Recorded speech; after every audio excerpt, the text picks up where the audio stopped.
बिरहा के सुनवैया श्रोता साथी लोगन खातिर मास्टरवा हमार तनी रंगीन कर देले बा। बिरहा के शुरुआत में तरज बजावत बनन। आज के मार्केट का लेटेस्ट गीत बा, चारों तरफ बजत बा, लेकिन एक गीत में एगो कारण बा। सब केहू गावल ये गाना के गली गली में बाजत बा, लेकिन बाजत का है भाई गाना भइल का है। कोनो लड़का का बियाह भइल, मेहरारू आइल, रात का सुहाग के कक्ष में गई। मेहरारू दिल में बड़ा अरमान लगोले बिया, हमार सैया आई हन, रात में घुघुटा उठाई हन, कुछ हंसी मजाक होई, मुंह दिखाई दी हन। मरद सांझ का 65 रुपया वाला एगो शीशी मार के गईल घर में, जाके मेहरारू की पेटे पर हाथ घुमावे लागल। घुमावत घुमावत कहलस ये हमार खेती है, हमें मैं आलू बोवब। इतने कहत कहत रात भर सूत गईल। बिहान भइल, मेहररुआ सवेर भइल, सोचलस कि रात को थकल आ रहा होई, अगला दिन यहाँ तो हमारे जिंदगी का जो स्नेह सपना बा पूरा होई। रात में फिर गईल मरद, जाई के रात में फिर मेहरारू के पेट पर हाथ घुमावे लागल। खाली घुमा के एक गो बात कहे, ये हमार खेती है, एमे गोभी रोपब। सूत गईल। तीसरा दिन गईल, जो पेटे पर हाथ घुमा के कहलस ये हमार खेती है। मेहरुआ कहलस दोगलऊ जो आज में मुरई ना बोअल, खेत केहू के बटैया दे दे। बिहाने अपनी नैहरे फोन करके अपने मतारी से कहले रहल। का कहले रहल?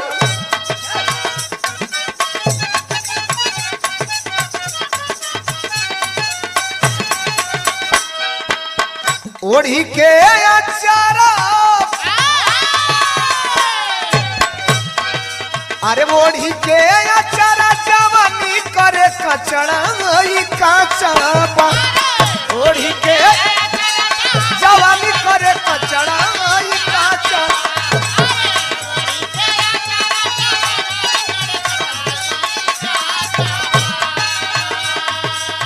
ओढ़ी के अचारा जवानी करे कचड़ा काचा।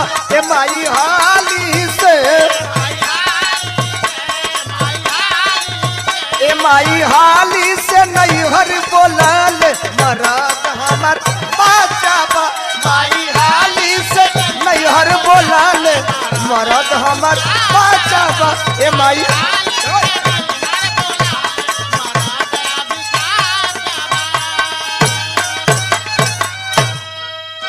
बिरहा तमाम हमारे आवाज में आप सुनते चले आ रहे हैं।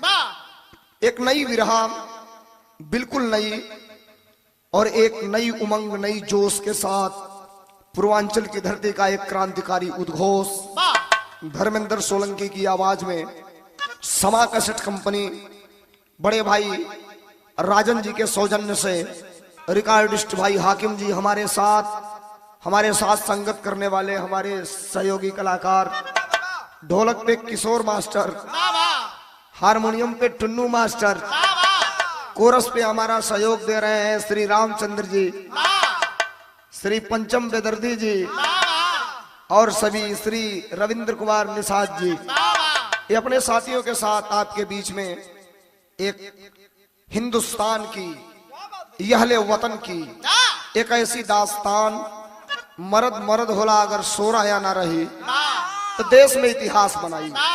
अब मास्टर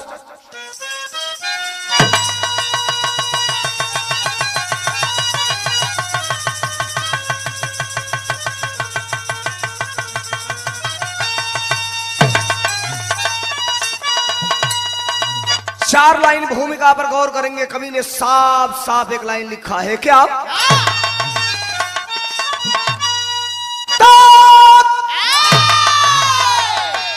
दिल में हसरत, अरे वतन का हिफाजत की थी, अपने पौरुष पे जिसको भरोसा था पक्का, बढ़ चला जो कदम वो रुका ही नहीं।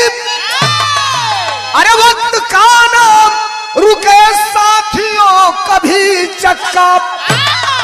अरे धन्य भाम माई जो श्याम जन्माई दियो, ये छोड़वले रहे हर दम दुश्मन दुश्मन का छक्का।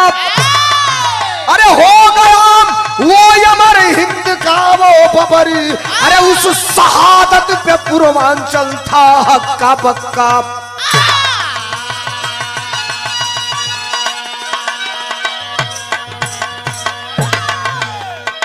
हो गया वो अमर हिंद का वो बबर, उस शहादत पे पूर्वांचल था हक्का बक्का। पूर्वी उत्तर प्रदेश के गोरखपुर जनपद से इस कहानी की शुरुआत है। बड़ी खूबसूरत गजल का लाइन लगल कैसे मास्टर?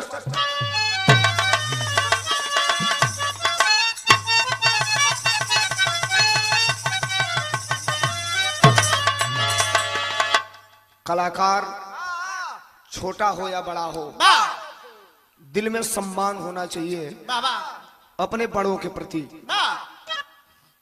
हिंदी फिल्मों की मशहूर गायिका, दुनिया का सभी अवार्ड जिनके नाम से है, श्री लता मंगेशकर जी तमाम ऐसे गीतों को गाई जो वो नहीं रहेंगी तो भी जमाना याद करेगा।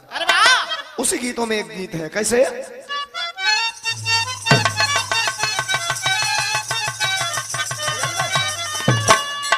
के दिल चीर, अरे दिल चीर क्या है आप मेरी, अरे जान लीजिए बस एक बार, बस एक बार, अरे बस एक बार मेरा कहा मान लीजिए।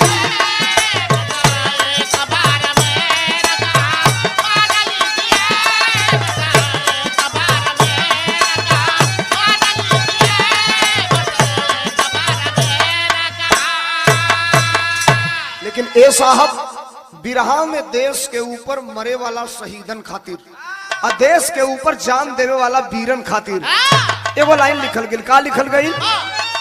के शेरे वतन का हौसला अरे हर दम बुलंद था, अरे कुर्बान होना देश पर, अरे कुर्बान होना देश पर सबको था, अरे कुर्बान होना देश पर सबको पसंद। और घेर के आओ।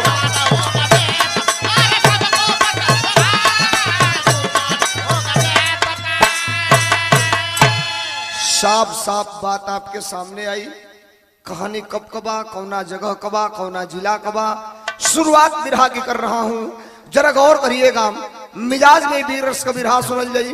बेटा बेटा होलाम चाहे केहू का बेटा होके, हम कहीं ना बेटा यक्के होके मर्द होके के चाहिए। स्वर है या ना मर्द होई तो मर्दानगी जरूर दिखाई। शुरुआत कहानी कबा हो टुल्लू मास्टर।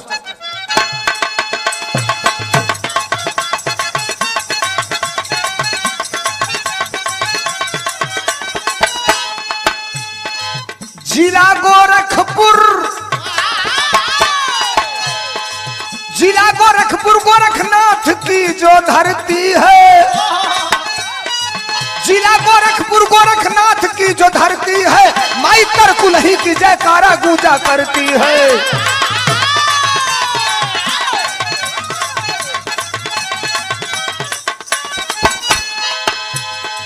ग्राम गोपालपुर गोरखपुर जिला से सटे, गोरखपुर से 20-22 किलोमीटर की दूरी पर पूरब एक प्रसिद्ध स्थान है, प्रचलित स्थान है। माई तरकुलही देवी के नाम से पूरे दुनिया में विख्यात। और तरकुलही देवी मंदिर से तनिसा दक्षिण या पूरब की कोन पर एगो गांव बा, जौने गांव का नाम गोपालपुर बतावल। कहना है क्या? ग्राम गोपालपुर रामा गया तो रहते हैं, ग्राम गोपालपुर रामा गया तो रहते हैं, 6 बेटा यो 3 बेटी लोग कहते हैं।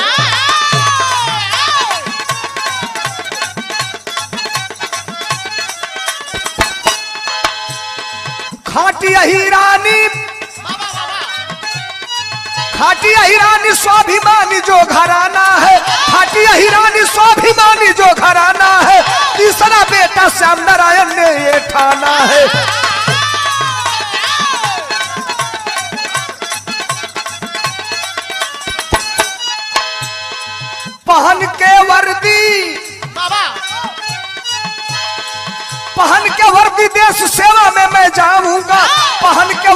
देश सेवा में मैं जाऊंगा, जाके दुश्मन के छाती तिरंगा लहराऊंगा।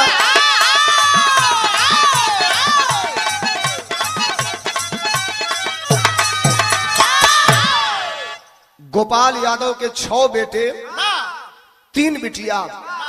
चौरी चौरा के बगल में जरा गौर करेंगे, रामाज्ञा यादव के 6 बेटा 3 बिटिया। और रामाज्ञा यादव अपने बेटवन के पढ़ावत लिखावत हवन, सयान करत हवन। बेटवा जवान भइलन, बिटिया सयान भइली, बिटियन का शादी कैलन, बेटवन का भी कुछ शादी हो गई। तीसरे नंबर का बेटा नाम जिसका श्याम नारायण यादव, श्याम नारायण यादव के मन में जुनून सवार हो गया, अरे करूंगा तो वतन की नौकरी करूंगा। श्याम नारायण अपने मन में विश्वास पैदा करके और रोज रियाज पानी बनावे लगल। जब रियाज पानी बनावे लगल तो बिरहा में तरज लग गल। कैसे मास्टर?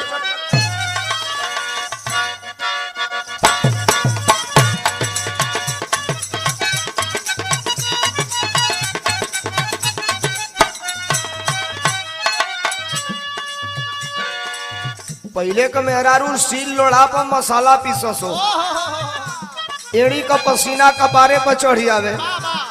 आजकल का लिखवैया गवैया सारे सील लोढ़ा पर का पिसवा दे सो, एकर कोनो गारंटी नहीं के। कोनो मेहरारू अपना मर्द के ओरहन देले रहे, कहले रहे, का कहले रहे? मन करे अरे मन करे सिलवट पालो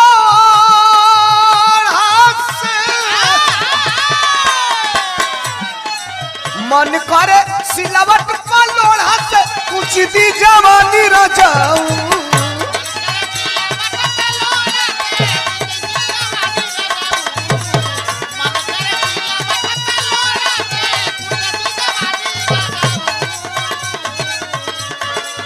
मन करे सिलवट पालोड़ा से कुछ दी जवानी रजाऊ। कौना सोवत संग काटा तारा जानी लगा के मच्छर कानी रजाऊ।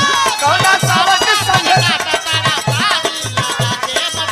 जियो जियो जियो।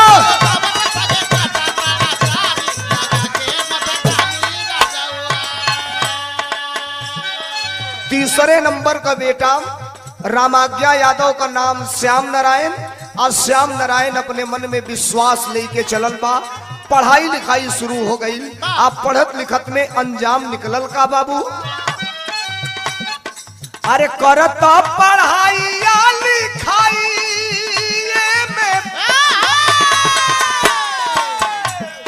अरे करत पढ़ाई लिखाई में बबुआ सयान भइले। करत पढ़ाई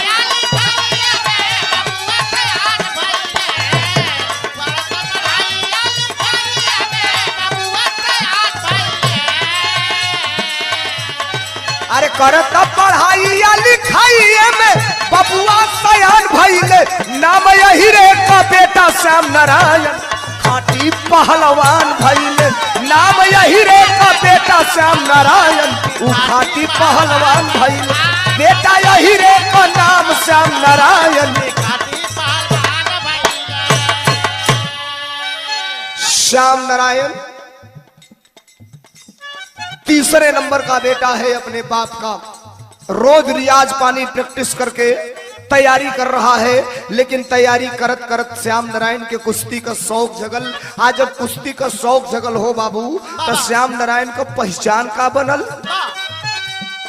अरे 65 किलो में कुश्ती, 65 किलो में कुश्ती लड़े लगले भाई। 65 किलो में कुश्ती लड़े लगले भाई। 1996 में हो गई सगाई।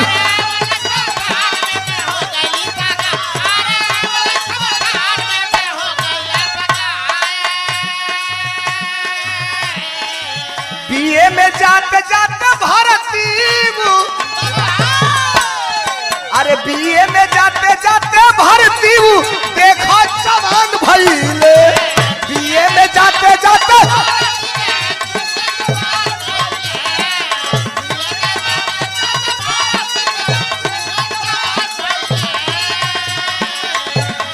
अरे बीए में जाते जाते भारती देखा जवान भइले बेटा हीरे श्याम नारायण खाटी पहलवान भइले बेटा यही रे नाम श्याम नारायण खाटी पहलवान भइले।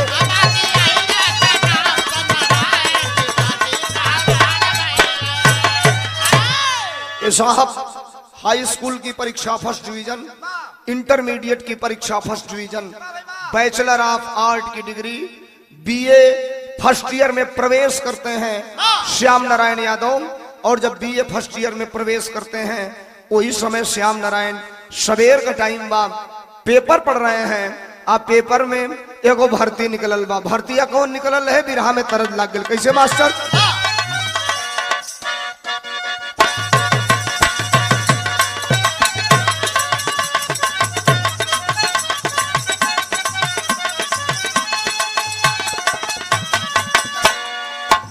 रुक जा मास्टर, एक तरज के पीछे कोनो कारण बा। टुन्नू मास्टर बजौलन कोनो मेहरारू का मर्द मेला में हेरा गई, मेहरारू गई थाना में रिपोर्ट लिखावत दिया। थाना पुलिस वाला कहना से कहो अपने मर्दे को कुछ पहचान बतावा। नाव का हम मेहरारू से पूछना से तुम्हारी मर्दे का का नाव? हम मेहरारू बतौल हमारी मर्दे का जुगानी मास्टर नाव है। अच्छा तो जुगानी नाव से कहाँ कहाँ खोजे ले कुछ चिन्हा बतावा तो मौगी अपने मर्दा के बारे में बतौले रहल। का बतौले रहल? कलश की कहीं हुई है सड़क पर, अरे कहीं हुई है सड़क पर, अरे लखा तो हुई है कहीं हुई है सड़क पर।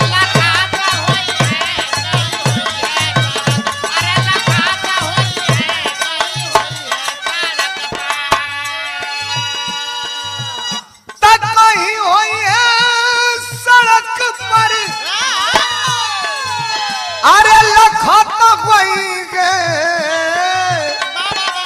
हो गाल डाली के रुमलिया, हो गाल डाली के रुमलिया हंसत होई है गाल डाली के।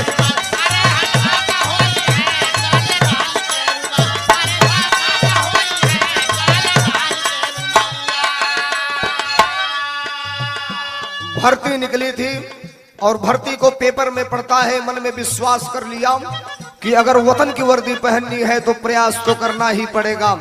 फार्म भरता है और जब फार्म भरा वो समय के बाद भर दिया रहल कहाँ बाबू?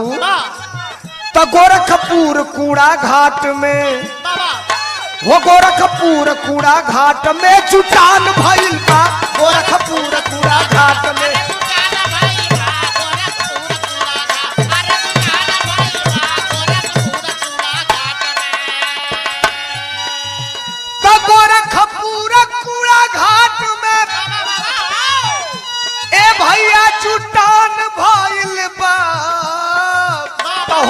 आर्मी का भर्ती तो होई आर्मी का भर्ती ऐलान भइल बा, होई आर्मी का भर्ती ऐलान भइल बा।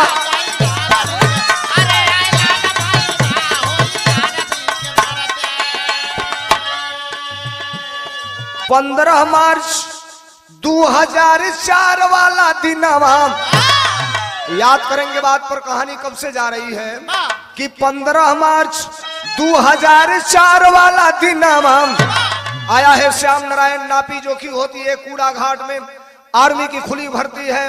नापी जोखी जब हो जाती है उसके बाद रिजल्ट जब निकला तो रिजल्ट निकला तो अंजाम हुआ क्या बाबू कि 15 मार्च 2004 वाला दिन अरे भर्ती हो गई श्याम नारायण जवानावा, भर्ती हो गई।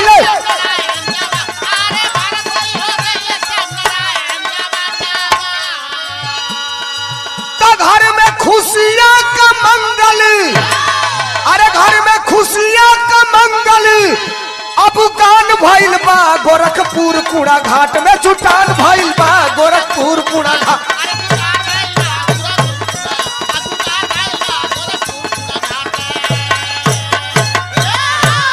ये साहब 15 मार्च 2004 को भर्ती का रिजल्ट आता है और जब रिजल्ट आया तो श्याम नारायण यादव गोपालपुर का रहने वाला रामज्ञा यादव का बेटा आर्मी के लिए फिट घोषित हो चुका था। अरे भर्ती हो चुका था। घर में खुशियां आ गई। लोग घर का अगल बगल के लोग के मिठाई बांटल। कहा हो भैया रामज्ञा यादव कहलन हमार बेटा आर्मी में भर्ती हो गई। बारे भगवान केहू के खुशी भी देलम। आज जब खुशी दे के तू गम देलम तो शायद इंसान और सदमा के बर्दाश्त कर पावेला कि ना कर पावेला। धीरे धीरे धीरे धीरे एक लेटर आता है। भर्ती होने के बाद अगर आपके घर पे चिट्ठी आती है, भारत के आर्मी की चिट्ठी आती है, जो पहली चिट्ठी आती है वह चिट्ठी कोई और चिट्ठी नहीं थी बल्कि ज्वाइनिंग लेटर था। ट्रेनिंग करने के लिए जाना था, ट्रेनिंग करके ज्वाइन भी करना था नौकरी। गौर करेंगे बाबू, ट्रेनिंग के लिए चिट्ठी आइल बा, चल देता है ट्रेनिंग करने के लिए। आज जब चलल और समय के बाद बात सारंगा लगल। कैसे मास्टर?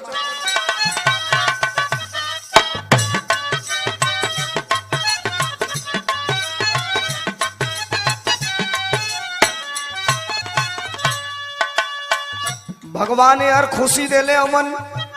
श्याम नारायण भर्ती हो गई बा, लेकिन भर्ती भइले के बाद जहिया शरीर पर वर्दी पहनलस और वर्दी पहन के ट्रेनिंग में गई तहिए भगवान एगो और खुशी दिहलन। का दिहलन? वर्दी पहन के जहिया ट्रेनिंग में गईले हो, ट्रेनिंग में गईले हो, खुशियां मिलला परिया।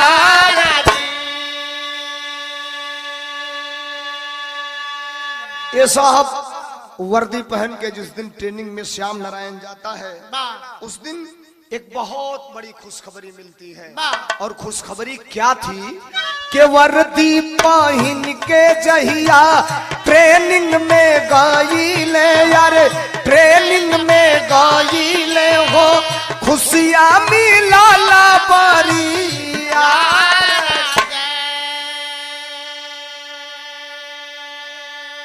घर से टेलीफोन जाता है, श्याम नारायण फोन रिसीव करता है।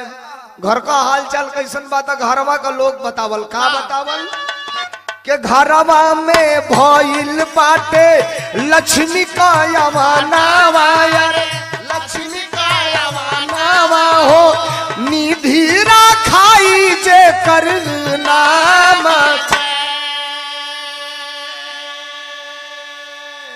अरे धीरे धीरे बीतल कुछ दिन का समाइया, अरे दिन का समाइया हो, भगवान का लीला परम्पार।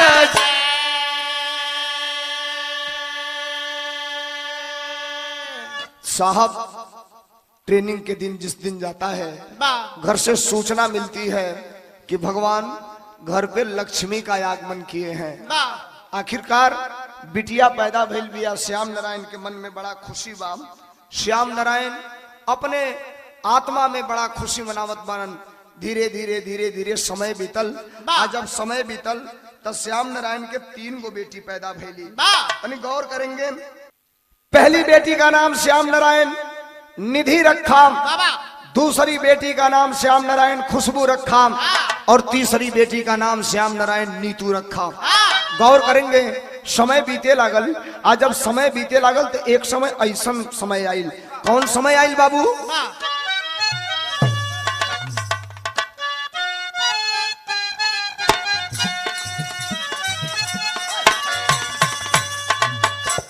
वतन के वास्ते लड़कर,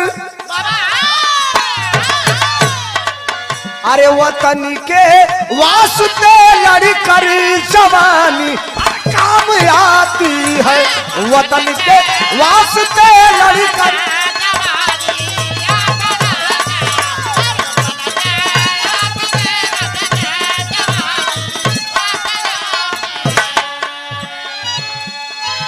वतन के वास्ते लड़कर, अरे जवानी काम आती है, रे जवानी काम आती है। लड़े जो जंग में जंगी, लड़े जो जंग में जंगी रे कहानी काम आती है। लड़े जो जंग में जंगी कहानी काम आती है।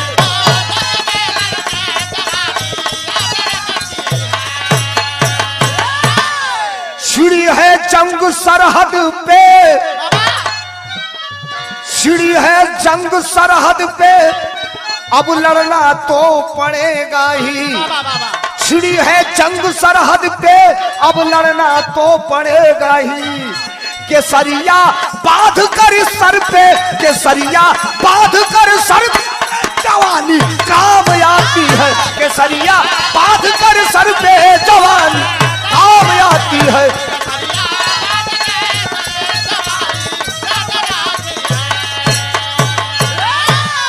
भारत के सरहद पे लगातार आक्रमण होना चालू हो गया। आखिरकार भारत के सरहद पे जब आक्रमण होना चालू हो गया, भारत की सभी सेनाओं को मुस्तैद कर दिया गया। जवान मुस्तैद हो गए। मुस्तैद होकर के जवान दुश्मनों का जवाब खड़ा होकर के दनादन अपने गोलियों से देने का काम करना चालू कर दिए। भारत की सीमाएं सुरक्षित नहीं है। आए दिन रोज भारत के सीमा पर खतरा बढ़ता चला जा रहा है। श्याम नारायण की भी ड्यूटी लगाई गई, और जब ड्यूटी लगाई गई तो बिरहा में टेरी लगल। कैसे मास्टर?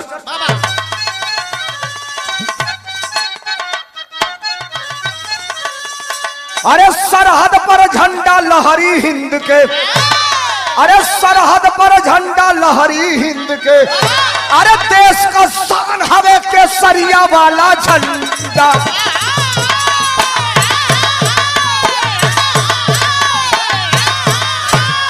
श्याम नारायण अपने साथियों के साथ कश्मीर में ड्यूटी लगी है, अपने कैंप में है, और अपने कैंप में बैठ करके कुछ साथी आपस में बात कर रहे हैं, मंत्रणा कर रहे हैं। गौर करना, पूर्वांचल का शेर अपने साथियों के बीच घिरा है, और घिरा है तब तक एक सूचना आती है। कश्मीर में खबर मिली कुछ आतंकवादी आए हैं। अरे हेडक्वार्टर खबर हुई तब योजना वहां बनाए हैं। श्याम नारायण नायक थे। श्याम नारायण आर्मी का नायक था। श्याम नारायण नायक थे। ललकार जवानी जागी है। अरे पेट्रोलिंग कराने निकल पड़े कुपवाड़ा में सब साथी है। कुपवाड़ा के अंदर भोर का टाइम है। अपने साथियों को लेकर के नायक श्याम नारायण उन आतंकवादियों का हमला होने से बचाने के लिए पेट्रोलिंग करना चालू कर दिया। सुबह 4 बजे का भोर है। 1.25 अरब जनता के अब अरमान को हमें सजाना है। आराम मिले जो आतंकवादी साले उसको सबक सिखाना है। अरे ललकार करके अपने साथियों को लेकर के AK-47 सरहद पे चौकसी करते हुए पेट्रोलिंग कर रहा है नायक श्याम नारायण। लेकिन बतिया पता नहीं, गौर करो लोग बाबू। आखिरकार आतंकवादी तो आतंकवादी है। एक सही आदमी अपने सही नीयत से अपना सही काम करते हुए जाएगा, लेकिन जिसके मन में पाप होगा, बेईमानी होगी, वो हमेशा घात लगा करके बेईमानी करेगा। बिरहा में पहपट लाग गई भइल का मास्टर।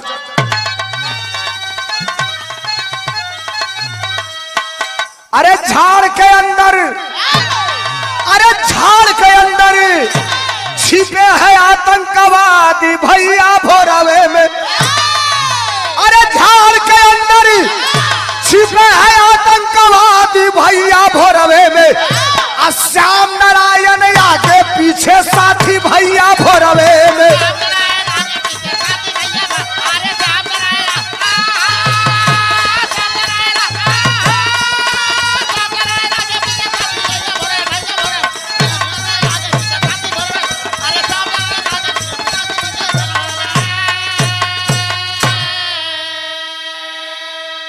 लेकर के जवानों को ललकारते हुए पेट्रोलिंग कर रहा है। एक भी आतंकवादी मिले, एक भी दुश्मन मिले, रियायत बकसने की जरूरत नहीं है। मार दो गोली हरामजादों के सीने में। भारत माँ के सीने पर जो भी गोली चलाना चाहता है, नापाक करो उसके मंसूबों को। लेकर के अपने जवानों को चल रहा है, आगे की तरफ बढ़ रहा है। तब तक एक घटना घटल। घटना का घटल बाबू, साध निशाना गोली आई। अरे साध निशाना गोली आई, सीना हो गइल पारो।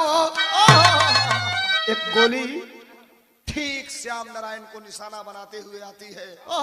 SLR की गोली ठीक इस सीने से व्यवस्थित होकर के सीने को छेदते हुए पीठ के पार निकल करके चली जाती है। गोली लगी है, थोड़ा सा शरीर में हरकत हुई, थोड़ा सा झुका, लेकिन फिर टाइट होकर के खड़ा हुआ, अपने असलहा को लेकर के और ललकार करके कहता है, क्या कहता है? अरे गरज के बोला श्याम नारायण, अरे गरज के बोला श्याम नारायण, अरे फिर से तब ललकार हो, अरे मार सारण के बचे न पावे घाती भैया भोरवे में, अब फाट गईल भारत माई का उहे छाती भैया भोरवे में। गोली लगी है, ललकार करके अपने जवानों को लेकर के आगे बढ़ रहा है। तब तक इतनी जहरीली गोली थी, फाट गई करेजा श्याम नारायण यादव का, गिर गया श्याम नारायण यादव धरती पर, जमीन पर गिरल। और जो ही जमीन पर गिरा, 3 अगस्त 2016 को घरवा श्याम नारायण का बड़का भैया घरे तैयारी कैले रहन, हफ्ता दिन पहले देवों का देव महादेव भगवान भोलेनाथ का दर्शन करे बैजनाथ धाम जाए खातिर। साहब अपने कुछ साथी के लेकर चौरी चौरा से श्याम नारायण का बड़का भैया बोल बम गई रहलन, बैजनाथ धाम गई रहलन। बैजनाथ धाम से श्याम नारायण का बड़का भैया बस में बैठ के वापस लौटत रहलन। अपने सीट पर बैठल बानन, बस में टीवी लागल बा, बोल बम का गाना चलत बा, सब लोग भक्ति में रमल बा। 1 घंटी बजी, हल्ला में आवाज ना सुनाई दियलस। दूसरी घंटी बजी, एसटीडी नंबर है, लेकर के फोन, और श्याम नारायण का बड़ा भाई रिसीव करता है फोन। हेलो, आप कौन बोल रहे हैं? इधर से आवाज आई, मैं श्याम नारायण यादव का बड़ा भाई बोल रहा हूं। उधर से फोन आया और फोन पे कहा गया कि आप श्याम नारायण यादव के अगर बड़े भाई बोल रहे हैं तो आप थोड़ा कलेजा मजबूत करिए, हम आर्मी के हेडक्वार्टर से बोल रहे हैं, एक सूचना आपको देने चाह रहा हूं। जो ही सूचना की बात हुई, आखिर सूचना का मिलल, तरज लग गई। कैसे मास्टर? आवत बाबा धाम से उहे रहल पीरनावा, अतवल फोनवा का बाजल रिंगटोनवा। बैजनाथ धाम से उसके बड़े भाई श्याम नारायण वापस आ रहे थे। बस में सब लोग मस्ती में हैं, बोल बम का नारा है, बाबा एक सहारा है करते चल रहे हैं। तब तक टेलीफोन की घंटी बजी, मोबाइल की घंटी बजी, कान में लगाता है। उधर से आवाज आई, श्याम नारायण के परिवार से बोल रहे हैं। हाँ, मैं श्याम नारायण यादव का बड़ा भाई बोल रहा हूँ। उधर से आर्मी की तरफ से हेडक्वार्टर से फोन था। मेरी एक बात जरा ध्यान से सुनिएगा, आप बड़े भाई हैं, मजबूत कलेजा करके मेरी बात को सुनिएगा। और कहा क्या गया?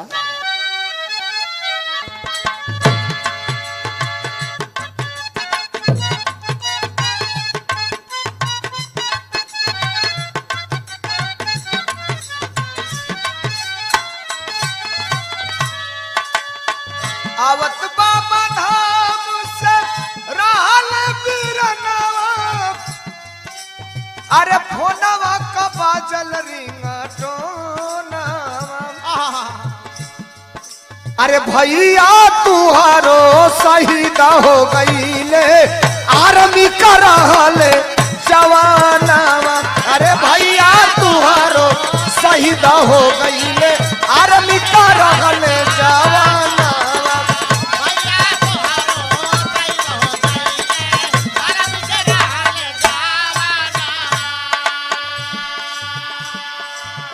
देह चकराए लागल, अरे हो गईल अन्हार हो।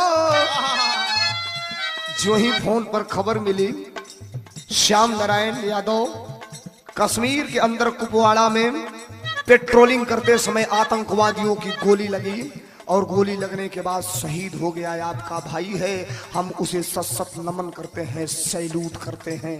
लेकिन बाहरे भाई, सहोदर भाई के जब अपनी भाई के मौत का खबर मिलल तो कहना है क्या?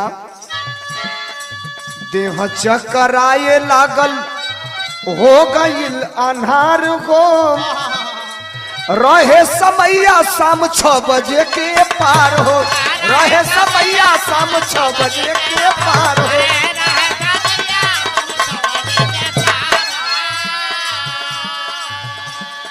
अरे मुहावा से ये कहू ना निकसल बत्तिया अरे मुहावा से ये कहू ना निकसल बत्तिया झरा झरा बहेला नयन मुहावा से ये कहू ना झरा झरा बहेला नयन।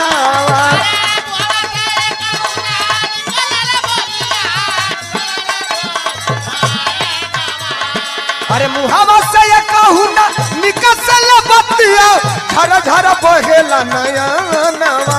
अरे भैया तुहारो शहीद हो गईले आर्मी करहल जवानवा भैया तुहारो शहीद हो गईले।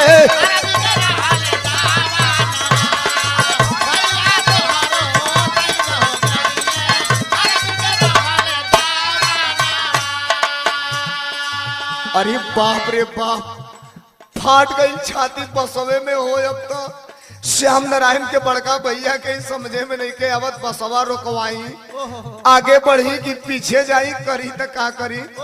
इतना तेज दहाड़ मार के बसवा में रोवे लगलन। जितना लोग श्याम नारायण के भैया के साथे बैजनाथ धाम गईल रहल सबके आंख में आंसू हो गईल। का भइल बेहोश हो गईलन पानी का छींटा मारल गई होश में आई लवन। बताओ तमन आए हमार श्याम नारायण अरे हमार बाबू हो ये दुनिया छोड़ के कहा चल गई। रोवत हमन बस में जितने भी यात्री थे जब पता चला कि श्याम नारायण यादव को गोली लगी है। इलाके के सब लोग थे सब लोग उस नौजवान को जानते हैं। कैसो बस घरे आई आज जब घरे आई ओ मेहरारू के खबर मिलल हो श्याम नारायण के पत्नी के जब खबर मिलल हमार सुहाग उजड़ गई हमार सैया दुनिया छोड़ के स्वर्गवासी हो गए। ओ समय का भाव बा का बाबू कैसे धोवाई सैया हमरो से नूरवा रोवतिया श्याम नारायण का पत्नी रोई के कह रहल बिया काम कैसे धोवाई सैया हमरो से नूरवा एकरा से निक ऐसे निक मिल जाई तो हमके महुरवा ऐसे निक मिल जाई हमके महुरवा।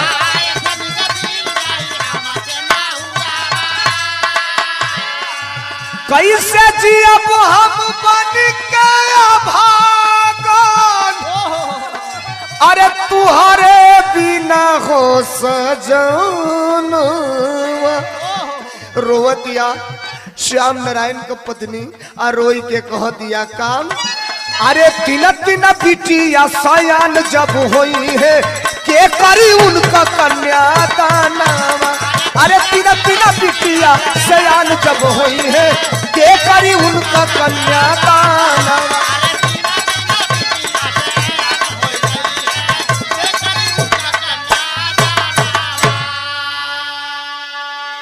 घर में कोहराम मच गई फाट गई छाती मेहरारू का माई अलगे रोवत बा बाबूजी अलगे रोवत हवन। चारों तरफ चित्कार मच गई नगर का लोग शहर का लोग अगल बगल का लोग दुआरी पर आ गईलन। बा ये दुनिया छोड़ के श्याम नारायण स्वर्गवासी भइल हवन। बाबू के पास लोग गईलन बाबू अचेत होके गिरत हवन। जौने बेटवा के खिया पिया के पाल पोस के फौज में भर्ती करवली आज वो बेटवा के कितना दिन से देखले ना है आज आई तो लाश के रूप में आई। लेकिन बाहर पूर्वांचल का धरती बाहर ये धरती का वीर बिरहा में आल्हा लगल कैसे मास्टर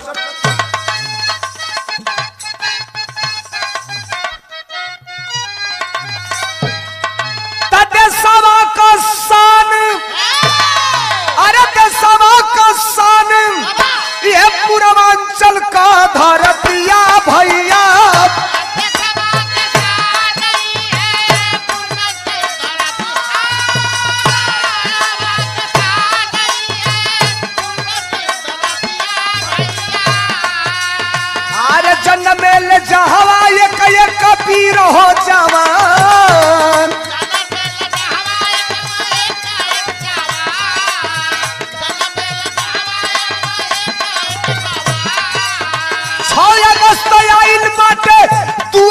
लसिया भैया।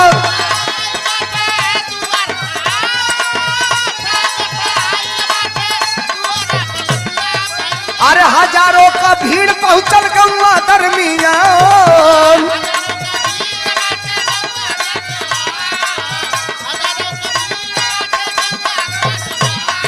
अरे प्रशासन का लोग लापर वही कैले बाबू, प्रशासन का लोग लापर।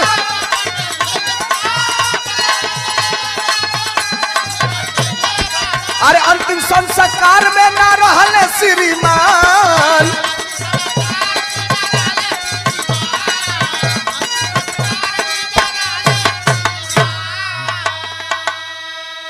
6 अगस्त को दरवाजे पर लाश आती है उस कंपनी के कमांडर के द्वारा, और उस आर्मी के कुछ जवानों को साथ में लेकर के 6 अगस्त को जब लाश दरवाजे पर आती है, पूरे इलाके के लोग जुट गए।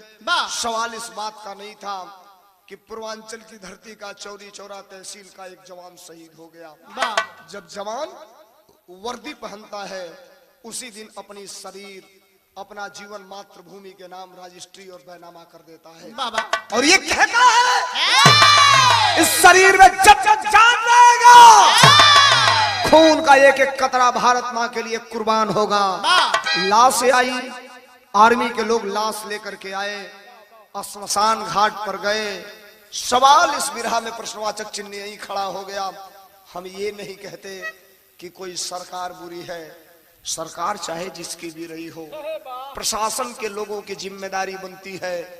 आर्मी के लोग तो आएंगे ही लाश लेकर, लेकिन स्थानीय प्रशासन की जिम्मेदारी बनती है कि उस लाश को राजकीय सम्मान के साथ जब उस लाश के चिता में आगे जलाई जाएगी तो प्रशासन के लोग वहां सलामी देने के लिए स्थानीय प्रशासन रहता है। लेकिन बाहर इस देश का कानून, बाहर इस देश का नियम और बाहर इस देश का प्रशासन। एक भी आदमी प्रशासन का नहीं गया। इलाके के तमाम नेता वहां मौजूद थे, समाजवादी पार्टी गोरखपुर के तमाम नेता मौजूद थे। सब लोग नम आंखों से उस श्याम नारायण यादव को अंतिम विदाई देते हैं। लेकिन याद रखना, वतन पे मरने वाला किसी का मोहताज नहीं होता। इसीलिए तो कहा गया शहीदों की चिताओं पर लगेंगे हर बरस मेले। अरे शहीदों की मजारों पर लगेंगे हर बरस मेले, वतन पे मरने वालों का बाकी यही निशा होगा। इस देश के लिए मरने वाला चाहे हिंदू हो, मुसलमान हो, सिख हो, ईसाई हो, अगर अपने जान को देता है तो मातृभूमि को सलाम करता है। हम एक बात आपको याद दिलाना चाहते हैं, आज भारत के अंदर बहुत बड़ा खतरा मंडरा रहा है। वजीरे आलम, भारत के प्रधानमंत्री कहते हैं कि 1 मूड़ी कटेगी तो हम 10 मूड़ी काट के लाएंगे। डंका पीटा गया, आज सरहद पे जवान मारे जाते हैं और केवल हमारी सरकार ये कहती है, हम इसकी बहुत कड़ी शब्दों में निंदा करते हैं। अरे कहिया ले निंदा हुई, रोज पाकिस्तान जवानन के मारी, हिंदुस्तान का नेता, हिंदुस्तान का राजनेता केवल कड़ी निंदा करके हमें सब्र कराने के लिए कहेंगे। ये नहीं हो सकता। हम तो ये कहते हैं, आज हिंदुस्तान में जात का बीज बोया जा रहा है, हिंदुस्तान में नफरत की भावना बोई जा रही है। लेकिन साथियों, यह देश है तो हम हैं, आप हैं। जिस दिन यह देश नहीं रहेगा, हमारी और आपकी वजूद खत्म हो जाएगा, कोई पूछने वाला नहीं होगा। अंतिम सलामी देते हुए इस वीर को बिरहा के खड़ी में लिखल गया। कैसे मास्टर?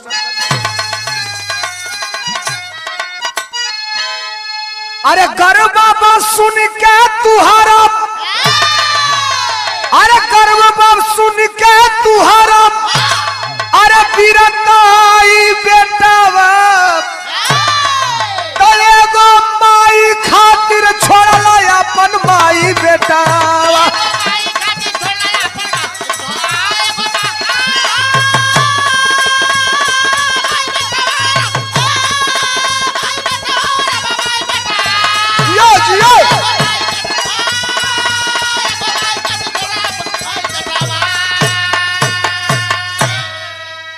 शस्त्र उल्टा करके अंतिम सलामी दी गई और भारत के उस महान वीर सपूत को सैल्यूट करके अगल बगल के लोग, तमाम लोग आए।